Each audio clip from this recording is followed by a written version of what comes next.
Urfa'nın halkına Kastamonu'dan sarımsak getirdik. Kayseri'den mantı getirdik. Beypazarı'nın bütün ürünleri mevcuttur. Eriştemiz var, tarhanamız var, sebze kurularımız, hibiskusumuz, özellikle top kekiğimiz, Beypazarı kurusu, renkli eriştemiz.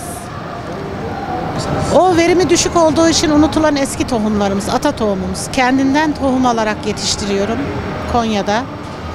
Ve her alana diyorum ki mutlaka bahçeniz varsa ekin, bir tane de olsa kendi ürününüzü yetiştirin. Yani çoğalmasını istiyorum.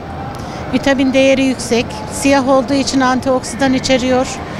Öbüründen bir avuç yiyeceğinize bundan bir tane yeseniz denk geliyor neredeyse. Ben Konya Akşehirliyim.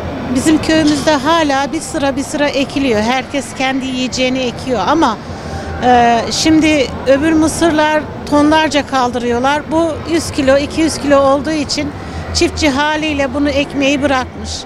Ama köylü kendi yiyeceğini ekiyor yani yine hala var. Ama ben bunu çoğaltmak için bayağı bir emek sarf ettim. Lezzeti ve genetiği hiç değiştirilmemiş hali.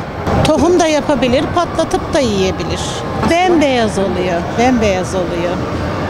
Ve kalanını da seneye bahçesine eksin. 2 tane de olsa doğal kendi ürünümüzü yetiştirsin. Top kekiğim var. Mesela sizin buralarda yaprak kekiği biliyorlar ama top kekiğimiz daha güzel. Biraz daha aroması yüksek. Bütün yemeklerde aynı şekilde öbür kekiği nerede kullanıyorsanız onu da her yerde kullanabilirsiniz. Bütün Urfalıları bekliyoruz.